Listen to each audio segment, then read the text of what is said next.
소련은 방사성 물질이 붕괴하면서 나오는 열로 전력을 만들어내는 장치, 일명 RTG를 수도 없이 많이 만들어냈습니다.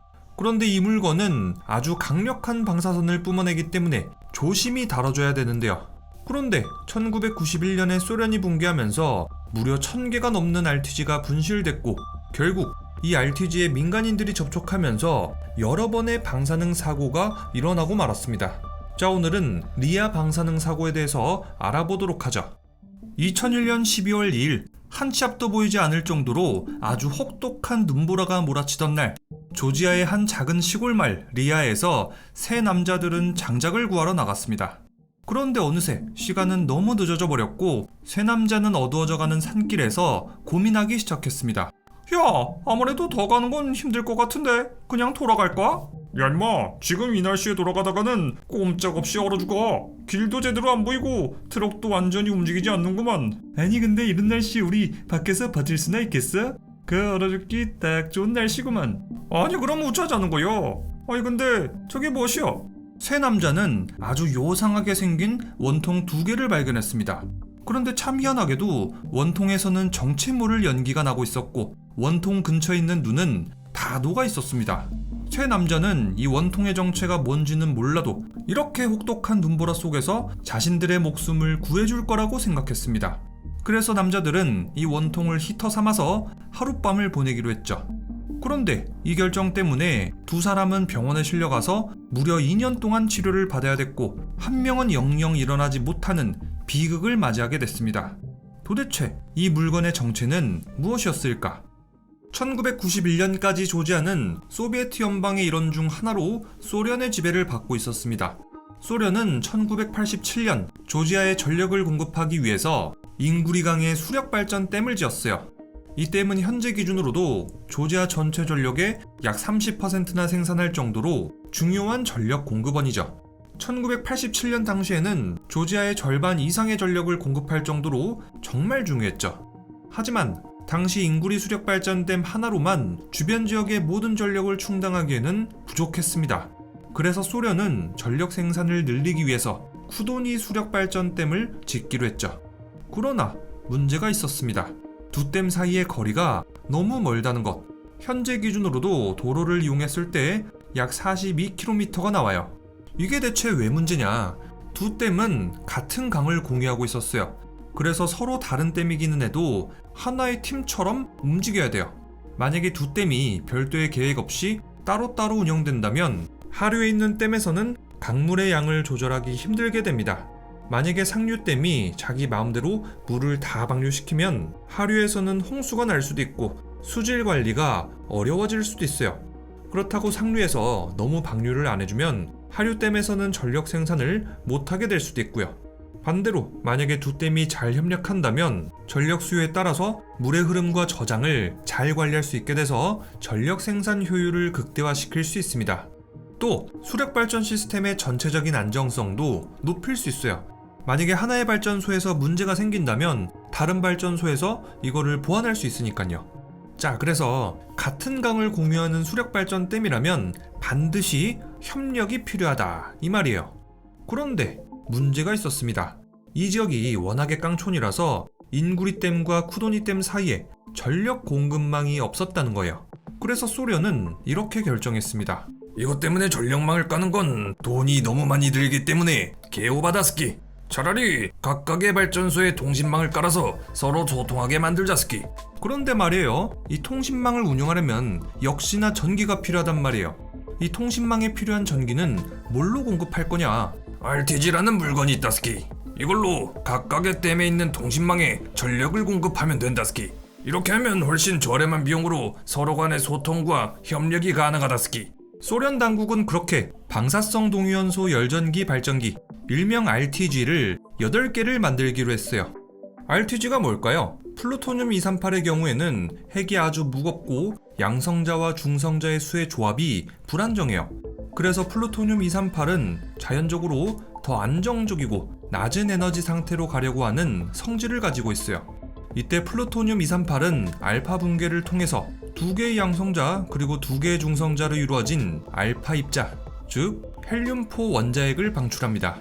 이 알파 입자가 방출되면 플루토늄 238은 에너지를 잃고 더 가벼운 원소 우라늄 234로 변하게 되죠. 이 과정에서 방출되는 에너지는 열로 나타나고 RTG는 이 열로 전력을 생산하는 거예요. 이 RTG 하나에는 많은 방사성 물질이 담겨 있기 때문에 장기간 동안 독립적으로 전력을 생산할 수 있습니다. 또 원격으로 오지나 혹독한 환경에도 손쉽게 배치해서 전력을 공급할 수 있죠. 딱히 복잡하거나 움직이는 부품도 없어서 부품이 마모되거나 오작동할 위험도 없습니다. 그래서 RTG는 지금까지 보이저, 파이어니어 등의 우주 탐사선에 많이 사용됐고요. 또 극지방, 무인등대, 오지 등에도 사용됐어요.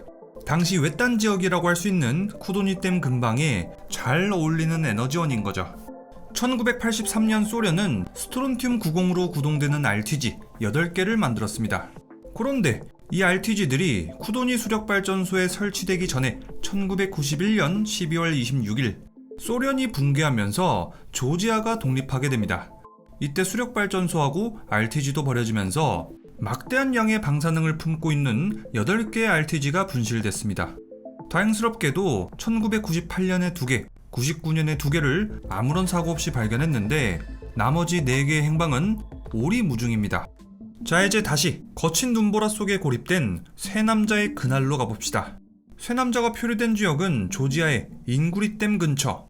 그날 세 남자는 따뜻한 열을 발생시키던 이상한 원통형의 물체를 발견했습니다. 이제 이 물건이 뭐였는지 우리 부엉이들도 이제 짐작이 가시죠? 그렇습니다. 이 물건은 소련이 붕괴되면서 분실한 2개의 RTG였던 거예요.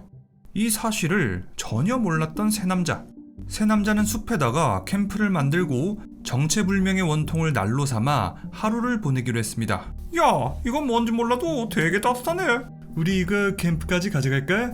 그런데 이 원통을 손으로 잡기에는 너무 뜨거웠어요. 게다가 이 원통의 무게는 10kg에 달할 정도로 무거워서 쉽게 옮길 수도 없었죠. 그래도 세 남자는 두꺼운 와이어로 원통을 묶어가지고 끌고 와서 기어이 캠프 근처까지 가져왔습니다. 의문의 원통 덕분에 따뜻해진 캠프. 세 남자는 덕분에 추운 겨울을 따뜻하게 보낼 수 있었고 저녁도 야무지게 먹고 보드카도 마셨습니다. 그 이후 몇 시간 동안은 특별한 일은 벌어지지 않았죠. 그런데 약 3시간 후 한 사람이 메스꺼움과 함께 마치 위가 꼬이는 듯한 이상한 느낌을 받기 시작했습니다. 그리고 구토를 하기 시작했죠. 어이 겨우 그거 마시고 토를 해? 어이 시봉새 진짜 남자 아니네. 아이씨 그게 아니라 아까 먹은 음식 말이야. 그거 상한 거 아니야? 그런데 얼마 지나지 않아 1번과 2번 남자도 구토를 하기 시작했고 게다가 어지러움과 두통 증상까지 동반했습니다. 야, 우리 뭔가 잘못 먹은 거 아니야? 아니 음식은 멀쩡한데 이 날씨에 상할 리가 있겠어? 아니 그게 아니라 너무 추워가지고 우리 다들 몸살 걸린 거 아니야? 이들의 증상은 사실 식중독이나 몸살이 아니었습니다. 이들의 증상은 급성 방사선 증후군 ARS였습니다. 하지만 세 남자는 아직도 이 원통에서 방사성 물질이 나온다는 건 꿈에도 모른 채 몸을 더 따뜻하게 덮이려고 아주 가까이 10cm 거리까지 등을 댔습니다. 다음날 지쳐버린 세 남자는 정체불명의 원통을 버리고 리아로 돌아왔습니다. 그런데 집으로 돌아온 세 남자의 증상은 여전히 계속됐습니다. 사건 이틀 후 12월 4일 두 번째 남자는 동네 의사를 찾아갑니다. 머리도 아프고 구역질도 나고 또 어지럽고 속도 안 좋아요. 그런데 의사는 이거 증상이 술병 같은데요? 의사는 이 남자의 증상을 술병이라고 오진해버렸어요. 약 2주가 지나고 나서 1번과 2번 남자는 등 아랫부분에 타는 듯한 느낌, 가려움 증상을 겪었습니다. 게다가 1번 남자는 목소리조차 잘 내지 못하기 시작했어요. 또 등 가죽도 떨어져 나갔죠. 약 3주 후 세 남자는 모두 같은 증상을 겪고 있고 증상도 점점 심해지다 보니까 지역 경찰서에 신고하게 됐고 세 사람은 같은 날 같은 병원에 입원하게 됐습니다. 병원에 입원하고 나서야 세 사람의 증상은 정확하게 밝혀졌습니다. 이들의 증상은 급성 방사선 증후군 ARS였던 거죠. 조지아 정부는 이 소식을 듣자마자 국제원자력기구 IAEA에 가능한 한 최대한 빠르게 RTG를 찾아서 수거해주기를 요청했습니다. 이 사건은 조지아 정부 입장에서도 아주 난처한 일이었어요. 인간의 신체는 약 50W에 피폭되면 사망 확률은 50%에 달하게 돼요. 그런데 소련이 분실한 RTG는 시간당 4.60W나 되는 방사선을 쏟아내요. 언제 또 누가 이 RTG랑 접촉해서 어떤 일이 벌어질지, 주변 자연 환경은 어떻게 오염될지 전혀 모르는 거잖아요. 그래서 조지아 정부는 최대한 빠른 시간 안에 RTG를 수거하기를 원했어요. 하지만 RTG를 찾는 건 쉬운 일이 아니었습니다. 눈이 워낙에 많이 온 데다가 땅에는 눈이 녹아가지고 진흙으로 변해버렸고, 트랙터를 타고 약 4시간을 숲속으로 들어가야 했어요. 그래서 조건이 워낙에 까다롭다 보니까 IAEA는 이 RTG 수거 작업을 봄까지 미루려고 했어요. 최소한 눈이 녹고 땅도 좀 좋아야지 쉽게 들어가서 편하게 수거할 수 있잖아요. 하지만 조지아 정부는 지역 주민들의 공포가 워낙에 극에 달한지라 작업을 최대한 빠르게 달라고 IAEA에 재차 요청을 해서 작업은 빠르게 진행됐습니다. RTG 수거 작업, 환자들의 치료와 회복 과정은 모두 공개로 진행됐어요. IAEA는 RTG를 수거할 때 방사능 피폭을 줄이기 위해서 직원들에게 전문 장비 그리고 복장을 지급했고, 직원들이 방사선에 노출되는 시간은 40초 이하로 줄이고 안전거리도 확보했습니다. 또 이 수거 작업이 쉽지 않았던 게 영상을 보시면은 RTG에서 김이 날 정도로 아주 뜨거운 모습이에요. 그래서 사람들이 이 RTG에 직접적으로 접촉하는 것도 힘들었어요. 그래도 40초 안에 인원들을 계속 교체해가면서 RTG를 수거했고, 그 결과 작업자들 중 누구도 1.16mSv 이상 피폭되지 않았습니다. 이 정도면은 CT 촬영할 때 노출되는 방사선량의 10% 이하 수준이에요. RTG 수거 미션이 겁나 성공적으로 수행된 거예요. 그러나 병원에 입원한 세 남자의 상황은 좋지 못했습니다. 3번 환자는 다행스럽게도 부상이 가벼워서 금방 퇴원할 수 있었는데, 1번 그리고 2번 환자의 경우에는 상태가 날이 갈수록 안 좋아졌습니다. 그래서 두 사람은 조지아, 모스크바, 파리 등등 병원을 계속해서 옮겨가면서 광범위한 치료를 받았죠. 다행스럽게도 2번 환자는 1년 이상 입원한 끝에 광범위한 피부 이식을 진행했고, 마침내 2003년 3월 18일 퇴원할 수 있었습니다. 하지만 1번 환자의 경우에는 상태가 좋지 못했습니다. 1번 환자는 어깨와 등에 치명적인 수준의 방사선에 피폭됐고, 특히 왼쪽 등 윗부분에는 커다란 방사선 궤양이 생겼습니다.